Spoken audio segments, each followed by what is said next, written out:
Okay, Kendall and Dominique, now what we're going to do is take a word that also comes from the article today, and we kind of hinted at the meaning of this word a little bit earlier when you were talking about blood pressure. We'll get back to that.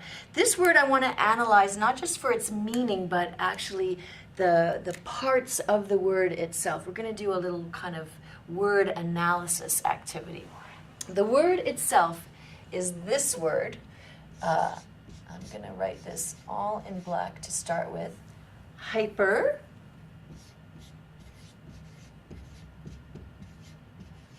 Hypertension. Can you say the word? Hypertension. Hypertension. Just like I always have people do. Let's say it in beats. Okay, let's clap the beats. Hypertension. How many beats? 4. 4 beats. Hypertension. Now, the interesting thing about this word is that we actually, just like intensity, we have a base word, okay? The base word in this particular case is this word. Well, actually, the base word is tense. Tense. Do you know what tense means? Like stiffen up. Right. Like show me relaxed. Now, show me tense. Exactly. Okay, so that we know the meaning of tense. What we did with the base word tense is add a suffix, right? Where do suffixes go? At the beginning of a word or at the end? Yeah, beginning. He thinks beginning. Where do you think? At the end. Oh, I was thinking of You were thinking of prefix, right? Yeah. A suffix, which is good because we're going to get to the prefix too. Suffixes come at the end of words. So you got the base word tense, okay? And then we're going to add a suffix ending. And the suffix ending is shun. I heard you say it. That's exactly right. Shun. In this case, just say the suffix for me. Shun. Shun. Don't look at the letters. Just tell me, what do you feel? What sound is at the beginning of shun? The sound you make is shh. It sounds like the letters SH, right? When you go shh. But the funny thing is, it's not. It sounds like shh, like it should be SHUN maybe. But that's the tricky part of this suffix. It is not spelled that way, the way you hear. It's spelled one way. It is spelled as SION. There's another way that the suffix shun is spelled. Do you know what it is? Yeah. What is it? TION. TION. So TION and SION both say shun. First, though, let's look at what you had to do to the base word when you added the suffix. What did you do to the spelling of this word to get that shun? What did you have to do there? Cancel out Cancel out what? the S and the E. Yeah, and so basically I like to tell students the easiest way to do this is you're going to get rid of the last consonant in the base word. So if there's an E there, the E wasn't making any sound anyway, was it? No. Can't hear a sound from that E. It's not tense E. So yeah, we kind of canceled out, let's do it in blue, canceled out the E and the last consonant, right? So you basically get rid of those guys and then add on your suffix ending, in this case, SION, so we get ten, shun. Okay? If I were going to scoop that, where would I scoop it? Between what two letters? The S and the N. It would be ten, shun. And I want to tell you this, whenever you see SION or TION at the end of a word, right? It's always its own beat. It's always its own syllable. Okay, so words like relaxation. Say that word. Relaxation. Now say it in beats. Relaxation. How many beats? 3. So try it again. Relaxation. 4. 4 beats, right? Relaxation. Shun is always going to be its own beat. Okay, so here, I'm going to say a couple words, base words to you, and I just want you to add a shun ending to it, okay? Okay. If I said the word prevent, I want to prevent something bad from happening, right? I don't want it to happen. Prevent. Dominique, add shun to the base word prevent. Prevention. Prevention. Right on. How many beats? Prevention. 3 beats, okay? Let's just quickly put that word up here. Prevention. Prevent was my base word. Do you know which of the 2 shun endings I had to add to that to get prevention? Would it be S-I-O-N or T-I-O-N? Take a stab at it. T-I-O-N. The T-I-O-N. Prevent plus T-I-O-N gives us prevention. Remember what we said about just kind of get rid of the last consonant letter, right? So we get prevention, okay? Let me give you another word. This one I'll have you do dumb. Oh no, you did that one. Depress. To depress means to kind of bring down, right? Depress. So what would depress be if you added a suffix shun? Depression. Depression, exactly. That word appears in our article too. In fact, so does prevention. Depress plus which one? S-I-O-N, T-I-O-N? S-I-O-N. Mm-hmm. There's our shun. Now in this case, we're going to get rid of the last consonant, right? So depression would be depress plus the shun here. We're still going to have a double S in there. Now you can scoop this a couple of different ways. Some people would say depression, but you don't really pronounce this S here, do you? Just say the word depression. Depression. Do you hear a S at the end of deep? We don't really say depression, but that's cool. For spelling, we still actually need both of those S's to be there. This one kind of you just don't hear. Silent. It's silent, right on. So we had prevention, depression. Here's another one for you. Decide. Say the base word decide. This is a little tricky. Decide. I'm going to decide to improve my health and increase my physical activity. What is decide when you add shun, a shun suffix to it?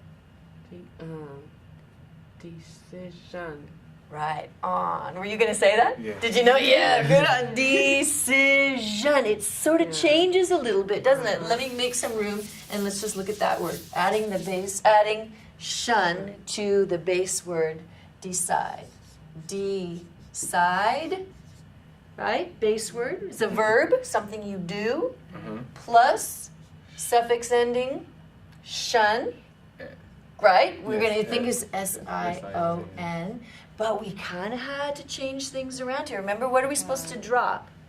We're for the What's the consonant letter? Yep. So E, we're going to drop for sure because that's not even a consonant, right? That's a given that that's going to go. The last consonant is D. Okay? And look what happens. That's why that word sounded a little bit different, right? Yeah. Now we've got D, Si, Jan. Decision. And this one, remember how I said shun is always its own beat. You're always going to grab that shun. This one sounds a little bit different, doesn't it? You don't really say decision. You say decision. Say it again. Decision. Do you feel that? Yeah. Decision. Like television. Yeah. We don't quite say television. Yeah. There's a little more in it, right? Right. Just to bear that in mind when you hear that decision, television, that sound is still spelled the same way the other shuns are with S-I-O-N. It's not a big deal, but I just wanted to point it out to you. Very nice. So we took prevent, we got prevention. Shun. We took decide, we got Decision. decision. We took depress, Depression. depression. We took tense, we got Intention. we took tense, and what did we get? Shun. Tension. Now let's go back to our first word that I started off with, wrong side, Meg, which is, it was hypertension, okay? So we've added the suffixes shun. The two ways they're spelled are S-I-O-N And T-I-O-N. and T-I-O-N, okay? Now let's go back to the prefix, which was hyper. Hyper. we added that to tense plus shun. Okay? Hyper means too much of something or an excess of something. So we know what tension means, right? Remember we had our scarf that was relaxed and then tense, and we had tension. Hypertension, way too much strain. And the actual meaning of this word, hypertension, is it more or less means the same thing as, and you've been wanting to say this all day, high blood pressure. Right on. High blood pressure. If you have high blood pressure, there's a lot of strain, right?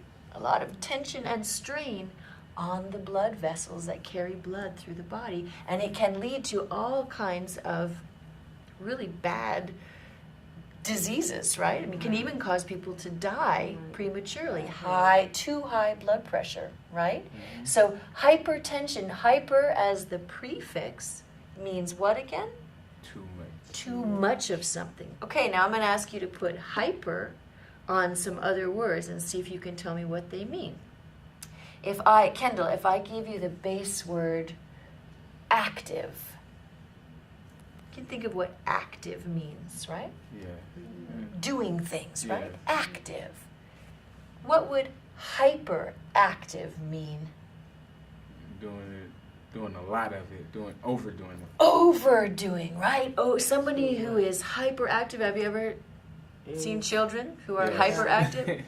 What are they like? Oh my God, they're crazy. They're crazy. Are they like? They never sit down. They never sit down. They never stop. They're bouncing off the walls, right? Yes. Hyperactive. Too much of whatever the word that comes after it is. So hyperactive. Here's an interesting one for you. This gland in humans in our throat is called the thyroid gland. Have you ever heard of that? Your thyroid sits right about here. Mm-hmm.